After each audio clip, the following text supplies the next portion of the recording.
옛날 옛적 한국의 서북부에 위치한 아름다운 도시 군산에는 미르호수라는 거대한 호수가 있었다. 이 호수는 마을 사람들에게 풍부한 물과 물고기를 제공하여 그들의 삶의 중심에 자리 잡고 있었다. 그러나 이 호수에는 사람들만큼 유명한 또 하나의 전설이 전해진다. 호수 속에는 미르라고 하는 전설적인 여우가 살고 있었으며 그녀는 하얀 털과 황금빛 꼬리를 가지고 있었다.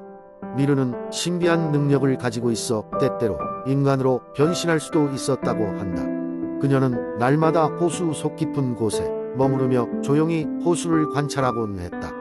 마을 사람들은 미르를 두려워하기도 했지만 한편으로는 그녀가 그들을 지켜준다는 믿음도 가지고 있었다. 왜냐하면 오랜 세월 동안 호수 근처에 사는 사람들은 큰 재난이 닥칠 때마다 미르가 나타나 그들을 보호해준다고 믿었기 때문이다. 어떤 이야기에서는 미르가 마을의 소년을 살렸다고 한다. 한여름 폭풍우가 몰아치는 밤 어린 소년 강이는 친구들과 놀다 그만 호수에 빠지고 말았다. 물살이 너무 세서 아무리 발버둥 쳐도 빠져나올 수 없던 그때 미르가 호수 속에서 나타났다. 그녀는 소년을 자신의 등 위에 태우고 마을의 가장자리까지 안전하게 데려다 주었다. 강인은 그날 밤 미르의 눈 속에 담긴 온화한 빛을 평생 잊지 못했다고 한다. 또 다른 전설에 따르면 마을의 젊은 청년이 밤늦게 호수 주변을 걷다가 길을 잃었을 때도 이야기가 전해진다. 젊은이는 환한 밤하늘 아래에서 심한 갈증을 느끼곤 했다. 그때 숲을 속에서 나타난 미르는 물병을 건네주며 길을 안내해 주었다고 한다. 청년은 미르가 건네준 물을 마시며 다시 힘을 얻었고 그녀의 인도로 무사히 마을로 돌아올 수 있었다. 하지만 미르는 항상 사람들을 돕기만 한 것은 아니다. 그녀는 인간의 탐욕에 대해 경고하기 위해 때때로 장난도 쳤다. 한때 마을의 부자가 호수 안에 숨겨져 있다는 전설의 보물을 탐내어 많은 인부들을 호수에 보내 수색을 하게 했지만 결국 아무것도 발견하지 못했다. 그날 밤 미르는 부자의 꿈에 나타나 이렇게 말했다. 보물은 항상 눈에 보이는 곳에 있는 것이 아니다. 진정한 보물은 그대가 가진 것에 만족하며 살아가는 데에 있다. 라는 말을 남기고 호수로 사라졌다고 한다. 시간이 흐르면서 마을 사람들은 미르에 대한 이야기를 전설로만 여겼다. 그러나 어느 날 대홍수로 인해 마을이 큰 위기에 처했을 땐 다시 한번 미르의 전설이 살아났다. 마을의 하늘에 무지개가 뜨고 물이 차오른 호수에서 황금빛 꼬리를 가진 여우가 나타났다는 이야기가 전해진다. 사람들은 다시 한번 미르가 그들을 지키고 있다는 사실을 느끼며 감사의 마음을 전했다. 오늘날에도 군산의 미르 호수는 많은 사람들의 사랑을 받으며 아름다운 전설로 남아있다. 사람들은 호수 주변을 거닐며 미르가 여전히 그들을 지켜보고 있다고 믿으며 서로 조화롭게 살아가고자 한다. 미르 여우의 이야기는 인간과 자연이 함께 어우러지며 살아가는 군산의 정신을 상징하는 아름다운 전설로 남아 세대를 이어 전해지고 있다. 두 번째 이야기. 옛날 옛적 한국의 아름다운 고창 지역에 특별한 대나무 숲이 있었어요. 이 대나무 숲은 단순한 대나무로 이루어진 것이 아니라 마법 같은 힘을 지니고 있다고 전해졌어요. 대나무 숲의 중앙에는 한 아래 거대한 대나무 싹이 솟아 있었는데 이 대나무는 계절이 바뀔 때마다 색이 노랗게 변하고 신비로운 향기를 뿜어냈답니다. 사람들은 이 대나무가 고창 지역의 풍요와 안녕을 지켜주는 수호자라고 믿었지요. 한편 고창의 작은 마을에는 용감한 소년 현수가 살고 있었어요. 현수는 대나무 숲을 탐험하는 것을 좋아했어요. 어느 날 현수는 숲을 지나가다가 숲 가장자리에서 울고 있는 작은 여우를 발견했어요. 여우는 다리에 상처가 있었고 움직일 수 없었어요. 현수는 여우를 조심스럽게 품에 안고 집으로 돌아갔어요. 가족의 도움으로 여우의 상처를 깨끗이 씻고 약을 발라주었습니다. 여우는 며칠 후 현수와 그의 가족의 보살핌 덕분에 빠르게 건강을 회복할 수 있었답니다. 어느 날 밤 여우는 이런 장면을 꿈에서 본 듯한 눈빛으로 현수를 바라봤어요. 현수가 잠에 들자 여우는 조용히 집을 나서 대나무 숲으로 향했어요. 아침이 되어 현수가 눈을 떴을 때 여우가 사라진 것을 알게 되었어요. 그는 여우를 찾아 대나무 숲으로 갔습니다. 숲속 깊은 곳에서 현수는 그 신비로운 대나무 싹 앞에 여우가 서 있는 모습을 발견했어요. 여우는 현수가 다가오자 유일하게 이해할 수 있는 인간의 말로 현수에게 고마움을 전했어요. 그리고 여우는 이 대나무가 그들의 세상과 인간 세계를 이어주는 통로이며 현수의 선행으로 인해 고창 마을에 더욱 큰 축복이 내릴 것이라고 말했어요. 여우의 말이 끝나자마자 세찬 바람이 불고 대나무는 황금빛으로 빛났어요. 하늘에는 갑자기 눈부신 별들이 가득 차고 그날이 있은 후로 고창 마을에는 풍매와 평화가 가득 차게 되었답니다. 현수는 그 후에도 대나무 숲을 찾아 여러 번 방문했지만 여우는 더 이상 나타나지 않았어요.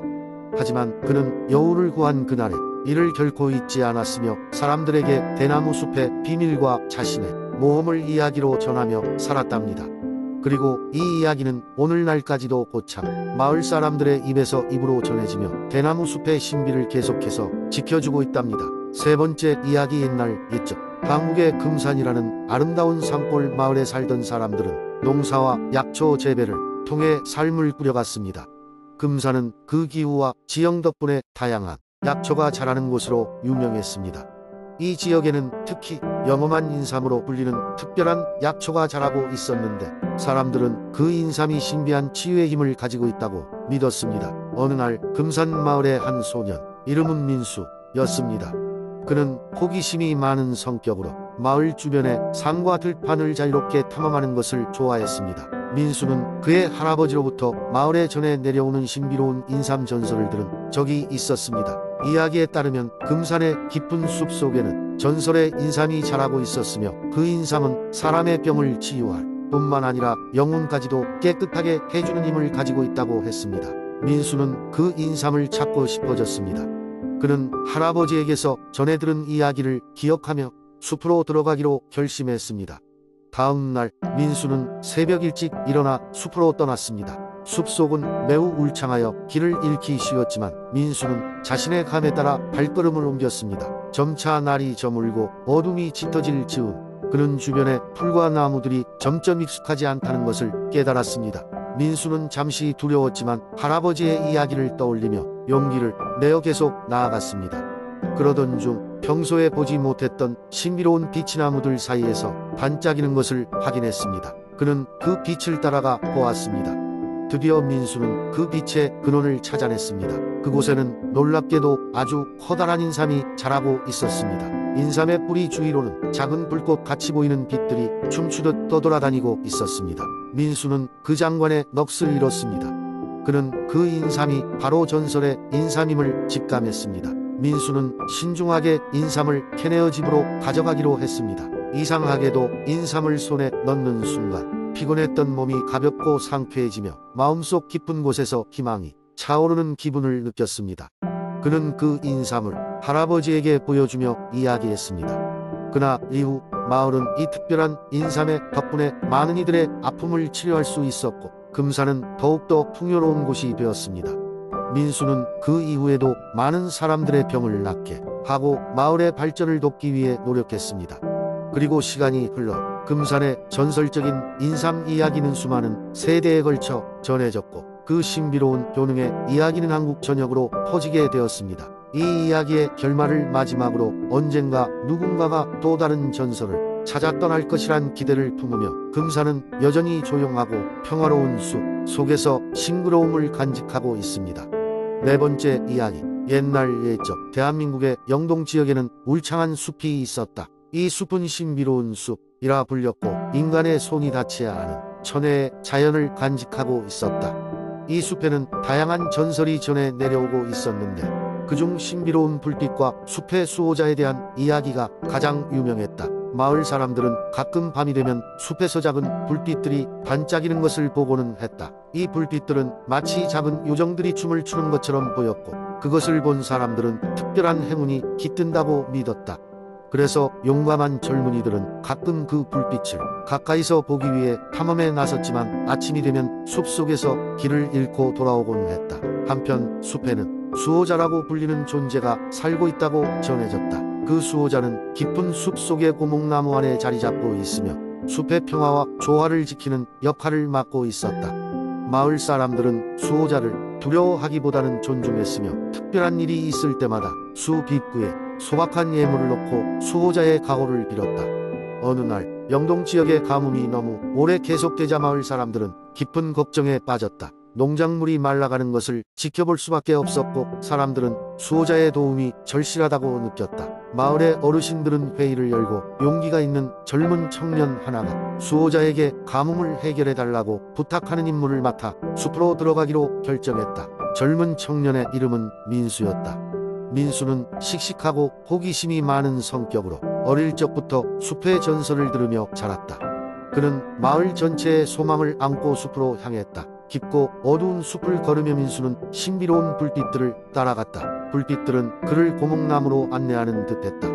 숲의 중심부에 도착한 민수는 고목나무 앞에 섰다. 그는 고목나무의 둥치에 다가가 정중히 무릎을 꿇고 수호자에게 마을의 어려운 상황을 설명하고 도움을 청했다. 그 순간 나무에서 따스한 빛이 새어나오던 이 자그마한 정령들이 나타났다. 그들은 민수에게 다가와 말했다. 너의 진실된 마음이 우리에게 닿았다. 우리는 너의 마을을 도울 것이다. 정령들은 손을 맞잡고 춤을 추기 시작했고 그들의 춤과 함께 하늘에서는 기다리던 비가 내리기 시작했다. 영동 지역은 마침내 가뭄에서 벗어날 수 있었다. 마을 사람들은 민수와 숲에 수호자에게 깊은 감사를 표했다. 그 이후로도 수호자와 민수의 이야기는 영동의 아름다운 전설로 남게 되었고 영동의 숲은 계속해서 경이로운 자연의 신비로움과 마을 사람들의 마음속에 따뜻한 희망과 믿음을 심어주는 곳으로 남았다.